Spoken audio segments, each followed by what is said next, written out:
Morning friends. तो कैसे हैं आप लोग? उम्मीद है आप लोग अच्छे होंगे और आप लोग मन लगा के पढ़ रहे होंगे, क्योंकि आप लोग का एग्जाम का टाइम अब ज़्यादा बचा नहीं है। ठीक है, मात्र जो है 3 से 3 महीना जो है आप लोग का बचा हुआ है आप लोग के पास। ठीक है, तो आप लोग कोशिश करिए, मन लगा के पढ़िए।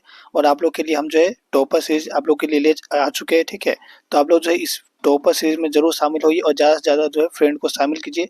और उम्मीद है, ठीक है, आप लोग जो है इस टॉपर सीरीज को आप लोग है ना कंटिन्यू देख रहे होंगे। ठीक है, क्योंकि एग्जाम में जो है लगभग क्वेश्चन इसी से बनने वाला है। ठीक है, तो आप लोग जो है इस वीडियो को जरूर देखिएगा। ठीक है, और काफ़ी जो है अच्छी तरीके से जो आप लोगों को समझाया भी जाएगा हर एक क्वेश्चन को। ठीक है, और चलिए स्टार्ट करते हैं। तो चलिए एसएसटी का जो है आप लोग का यहाँ पे ये जो है आप लोग का हिस्ट्री, ज्योग्राफी, सिविक्स, इकोनॉमिक सब कुछ मिक्स है इसमें। ठीक है, और वेरी वेरी इंपॉर्टेंट क्वेश्चन है। और ठीक है, ये आपका एमसीक्यू नहीं है, ये आपका लघु उत्तरीय क्वेश्चन है। ठीक है, जो कि 2 मार्क्स में एग्जाम में आने वाला क्वेश्चन। ठीक है, 2 मार्क्स में एग्जाम में आएगा तो क्वेश्चन इसी से आएगा। ठीक है, काफी इंपॉर्टेंट क्वेश्चन लिया गया। तो चलिए आप लोग जो है वीडियो को एंड तक देखिएगा। ठीक है, और आप लोग इसको नोट्स बना लीजिएगा। ठीक है, पहला क्वेश्चन जो है आप लोग का है यहाँ पे क्या, औद्योगिक क्रांति जो है सर्वप्रथम सर्वप्रथम कब और कहाँ प्रारंभ हुआ। ठीक है, औद्योगिक क्रांति, चूंकि औद्योगिक क्रांति आप लोगों को पता है औद्योगिक क्रांति क्या होता है। अच्छा, ये सर्वप्रथम, ठीक है, पहले तो आप समझिए कि औद्योगिक क्रांति कब से कब तक आया था। ठीक है, तो ये ठीक है 1700 जो है 60 से आया था 1840 के बीच में। ठीक है, 1760 से लेकर के 1840 के बीच में जो है औद्योगिक क्रांति आया था। और औद्योगिक क्रांति, औद्योगिक मतलब क्या होता है, यहाँ पे काफी सारे जो फैक्ट्री इंडस्ट्री वगैरह खुलना स्टार्ट हुए थे। ठीक है, 1760 से लेकर 1840 के बीच में ये आया था। ठीक है, तो अब जो है यहाँ पे देख सकते हैं औद्योगिक क्रांति कब आया, तो आप बोल सकते हैं 18वीं शताब्दी के मध्य में। ठीक है, 18वीं शताब्दी क्या होता है, 18वीं शताब्दी मतलब होता है कि जैसे कि मान के चलिए 1700 से जो है 1800 के समय का बात करा जा रहा है। और ये आया था कब, तो बोलेंगे सर 1760 से आया था। तो अब ये कह सकते हैं ना कि ये कब आया था सर। ठीक है, इसका जो है ना, ये सबसे पहले जो है इंग्लैंड में आया था। कहाँ आया था, इंग्लैंड में, यानी कि ब्रिटेन में आया था, है ना, यूरोप में आया था। और जो है ये 18वीं सदी के मध्य में आया था, यानी कि 1760 से 1840 के बीच में आया था। ठीक है, आप डेट भी लिख सकते हैं, कोई दिक्कत नहीं है, आप लोग को मार्क्स पूरा मिलने वाला है। ठीक है, तो इस तरह से आप लोग जवाब दे दीजिएगा। ठीक है, क्वेश्चन नंबर 2 क्या है, खनिज क्या है। ठीक है, तो खनिज क्या है आप लोग समझ लीजिए। खनिज खनिज क्या होता है, तो जो हमें जमीन से मिलता है। ठीक है, जमीन से खनन के द्वारा, खनन मतलब क्या होता है, जमीन का खुदाई करना। ठीक है, तो खनिज से जो मतलब जमीन से जो हमें मिलता है, खनन के द्वारा जो हमें प्राप्त होता है। ठीक है, यानी कि भूमि के अंदर से जो हमें प्राप्त होता है उसे ही क्या कहा जाता है, खनिज कहा जाता है। तो इसका उत्तर देख लीजिए, पृथ्वी के भूपर पट्टी के अंदर पाए जाने वाले महत्वपूर्ण तत्व जो हमारे लिए उपयोगी होता है उसे क्या कहा जाता है, खनिज कहा जाता है। जैसे कि कोयला जमीन के अंदर से मिलता है, पेट्रोलियम हो गया, यानी कि पेट्रोल डीजल जिससे बनता है। ठीक है, तो ये सब हमें जमीन के अंदर से मिलता है और सभी क्या है, बहुत ही महत्वपूर्ण तत्व है। ठीक है, जो कि भूपर्पटी यानी कि जमीन के अंदर में पाया जाता है। ठीक है, तो इसे ही क्या कहा जाता है, खनिज कहा जाता है। नंबर 3 क्या है, भारत में दलीय व्यवस्था किस प्रकार की। ठीक है, तो भारत में आप देखते हैं कैसा दल है यहाँ पे, तो आप लोग सिंपल सा एक वर्ड में आंसर बताइएगा ये कैसा है।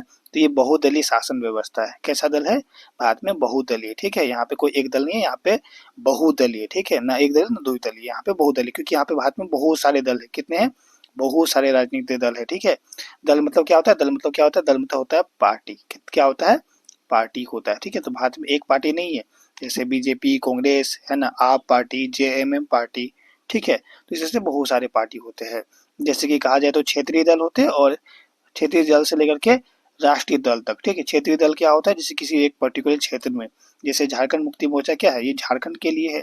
और राष्ट्रीय दल क्या होता है, जैसे कि बीजेपी पार्टी, कांग्रेस पार्टी, ये सब राष्ट्र के लिए होता है। ठीक है, तो ये सब जो है आप लोग देख रहे हैं, इन दोनों के बीच में जो बहुत सारे दल होते हैं। ठीक है, तो हमारे भारत में बहुदलीय व्यवस्था है। क्वेश्चन नंबर 4 देख लीजिए क्या है, भारत में राजनीतिक दलों की संख्या कितनी है। ठीक है, तो अगर आपसे पूछा जाए कि कितने राजनीतिक दल है, कितनी राजनीतिक पार्टियां हमारे भारत में, तो आप बता सकते हैं कि 740 से भी ज्यादा है, यानी कि यहाँ पे बहुदल है ना। ठीक है, तो चलिए इस तरह से आप लोग देख लीजिएगा। ठीक है, एमसीक्यू में बनेगा तो आप लोग एमसीक्यू में भी जवाब दे सकते हैं, और लघु में बना तो लघु में, तो आप लोग को बताना ही है ये आंसर। ठीक है, चलिए आगे बात करते हैं। क्वेश्चन नंबर 5 क्या देखिएगा, पशु में प्लेग की तरह फैलने वाली बीमारी को क्या कहते हैं। ठीक है, तो पशु में प्लेग की तरह जो बीमारी फैल रहा था उसे क्या कहा जाता है, रिंडर पेस्ट कहा जाता है। क्या कहा जाता है, रिंडर पेस्ट। और रिंडर पेस्ट बीमारी ये आया कहाँ से था, तो बोलेंगे सर यूरोप से आया था। कहाँ से आया था, यूरोप। ठीक है, यानी कि जो ब्रिटेन वाले हैं, ठीक है, ये तो आपको पता है, चूंकि भारत को ये काफी लूट के चले गए यहाँ से। ठीक है, भारत को तो बर्बाद किया ही। आप लोग यहाँ पे देखते हैं कि जो है ये रिंडर पेस्ट अब से कब आया था, आप लोग ये भी क्वेश्चन बनता है। तो 1800 का आया था, 1880 में आया था रिंडर पेस्ट बीमारी। ठीक है, किसने लाया था, तो बोलेंगे सर यूरोप ने लाया था। ठीक है, आप लोग को पहले पता होगा ये कहाँ पे आया, बताइएगा। ये जो रिंडर पेस्ट बीमारी वो कहाँ पे आया, तो अफ्रीका में आया। कहाँ पे आया है, अफ्रीका में आया। ठीक है, अफ्रीका में आया है। ठीक है, और अफ्रीका के जो लोग थे वो काफी समृद्ध थे। ठीक है, काफी उनके पास जमीन था। ठीक है, तो काफी जो है वो खुशहाल उनका जीवन चल रहा था, ठीक है। तो यूरोप का जो उस पर नजर पड़ता है और यूरोप क्या करता है 1880 में यहाँ पे क्या लाता है, रिंडरपेस्ट नाम का एक बीमारी फैला देता है, ठीक है। क्योंकि चूंकि जो अफ्रीका के जो लोग थे वो क्या करते थे, वो पशु पालन करते थे और कृषि मतलब खेती करते थे, ठीक है। वो मजदूरी नहीं करा करते थे, ठीक है। इसीलिए जो है यहाँ पे ये क्या किए, ठीक है, यूरोप के जो लोग हैं वो है ना अफ्रीका में एक पशु में ही एक बीमारी फैला दी जिसका नाम था रिंडरपेस्ट, ठीक है।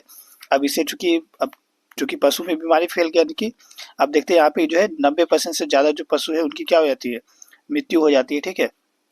तो जब पशु का मृत्यु हो गया, ठीक है, तो अब यहाँ पे देखते हैं कि जो है इनका जो जीवन होता है वो काफी खराब हो जाता है और ये अब मजदूरी करने में विवश हो जाते हैं, ठीक है। तो इस तरह से जो है यूरोप ने जो है अफ्रीका को भी बर्बाद किया, ठीक है। क्वेश्चन सी देखिए क्या है यहाँ पे, भाप इंजन का जो है आविष्कार किसने किया था, ठीक है। तो काफी इंपॉर्टेंट क्वेश्चन है। तो यहाँ पे इसका कैसे जवाब दिया जाएगा, तो इसका आंसर लिखिएगा, ठीक है। ये चूंकि कॉमा नहीं होगा यहाँ पे एक ही होगा, ठीक है। भाप इंजन का जो आविष्कार है वो किसने किया था, थॉमस न्यूकोमेन ने। किसने किया था, थॉमस न्यूकोमेन ने, ठीक है। केवल जेम्स वाट भी आप लोगों को देखने को मिलता है, कभी थॉमस न्यूकोमेन भी देखने को मिलता है, ठीक है। तो आप लोग वहां पे कंफ्यूज मत होइएगा, ठीक है। बात करते हैं क्वेश्चन में 7, देख लीजिए क्या है ना, मुद्रा को विनिमय का माध्यम क्यों कहा जाता है, ठीक है। चूंकि अच्छा एक बात हमें बताइएगा, वस्तु विनिमय क्या होता है, विनिमय मतलब क्या होता है, विनिमय मतलब होता है क्या, बदला बदली, ठीक है। जैसे कि पहले था क्या था, पहले कौन सा प्रणाली चलता था, तो वस्तु विनिमय प्रणाली चलता था, क्या चाहिए चलता था, वस्तु विनिमय प्रणाली चलता था, ठीक है। बट वस्तु विनिमय प्रणाली में दोष क्या था, तो इसमें होता था कि जो है दोहरा संयोग करना पड़ता था, क्या करना पड़ता था, दोहरा संयोग करना पड़ता था, ठीक है। दोहरा संयोग मतलब कि वो जो भी चीज हमें चाहिए है ना वो अगले के पास होना चाहिए और अगला को भी जो मेरे पास जो वस्तु है उसको चाहिए हो। जैसे कि मान के चलिए कि आपके पास सेब है, क्या है आपके पास सेब है, ठीक है। और अगले के पास क्या है, केला है, क्या है, केला है, ठीक है। तो चूंकि आपके पास सेब है, आपको चाहिए मान लीजिए केला, ठीक है। आपको क्या चाहिए, केला चाहिए, और जिसके पास केला है उसको चाहिए सेब, तब जाकर के वस्तु विनिमय हो पाएगा। क्योंकि आप आपके पास सेब है, अगला को चीज चाहिए सेब, ठीक है। और आपको केला चाहिए तो अगला के पास केला तो वो आपको दे देगा, ठीक है। लेकिन मान के चलिए आपके पास सेब है और अगले के पास केला है और आपको केला लेना ही नहीं है, तो हो पाएगा यहाँ पे वस्तु विनिमय प्रणाली, नहीं हो पाएगा, ठीक है। तो इसलिए यहाँ पे समस्या था, तो इसलिए यहाँ पे क्या लाया गया, मुद्रा लाया गया। और मुद्रा लाने से क्या हुआ कि वस्तु विनिमय प्रणाली तो खत्म हुई बट विनिमय रह गया, क्या रह गया, विनिमय, ठीक है। मुद्रा को विनिमय कहा जाता है क्योंकि इसमें भी बदला बदली होता है। तो जैसे कि मान लीजिए आपके पास क्या है, मुद्रा है, ठीक है। आपके पास क्या है, मुद्रा है और किसी के पास कोई एक सामान है, ठीक है, मान के चलिए। तो उस आपको क्या करना है, ये सामान को खरीदना है, तो आप क्या करेंगे, उसके बदले में उसको मुद्रा दीजिएगा और आप सामान लीजिएगा।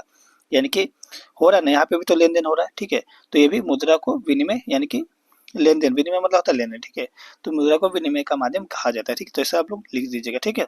उदारीकरण से आप क्या तात्पर्य, ठीक है। तो इसका आंसर लिखिएगा, उदारीकरण का अर्थ जो है होता है, क्या होता है, नियंत्रण में ठीक है ढील देना, ठीक है। क्या होता है, नियंत्रण में ढील देना या फिर क्या है तो उन्हें हटा लेना, क्या करना, हटा लेना, ठीक है।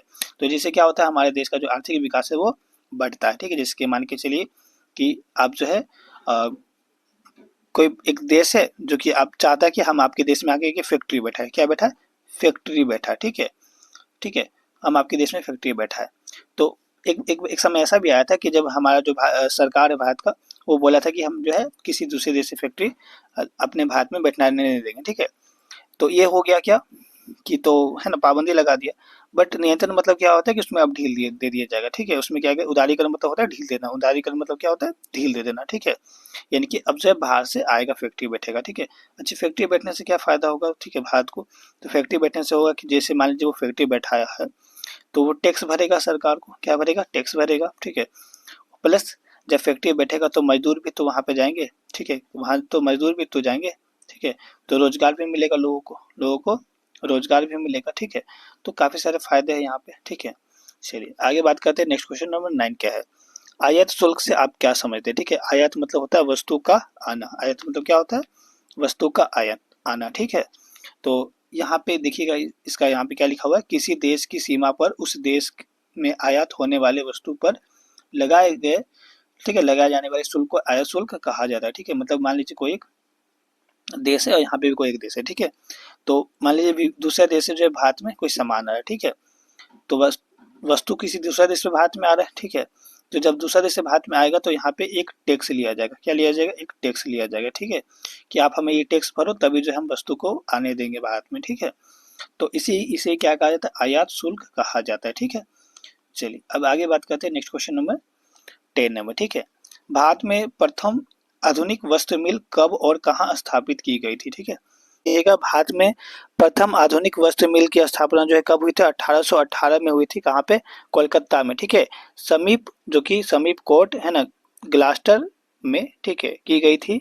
बट ये सफल नहीं हुआ था, ये जो है सफल नहीं हुआ था, ठीक है। ये जो है सफल नहीं हुआ था। आप लोग से पूछा जाता है कि भारत में ऐसा कौन सबसे पहला मिल खुला था जो कि सफल नहीं हुआ था, तो बोले कि वो हमारे कोलकाता में खुला था वस्त्र मिल, ठीक है। कब खुला था, 1818 में, ठीक है। तो इसके बाद जो है जो सफल हुआ वो कब हुआ था, ठीक है। तो पहला सफल आधुनिक कारखाना जो है यहाँ पे इनकी मिल जो है वो 1854 में खोला गया था। कहाँ पे खोला गया था, मुंबई में खोला गया था, ठीक है।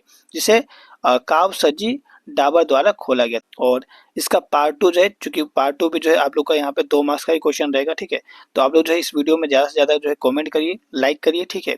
टारगेट है कम से कम 30 लाइक होना चाहिए, ठीक है। तो जल्द जो है इसका पार्ट टू आएगा, ठीक है। जितना जल्दी आप लोग इस टारगेट को कंप्लीट करिएगा उतना जल्दी जो है आप लोग का पार्ट टू आने वाला है, ठीक है। तो चलिए जल्दी मिलते हैं नेक्स्ट में, तब तक जय हिंद जय भारत।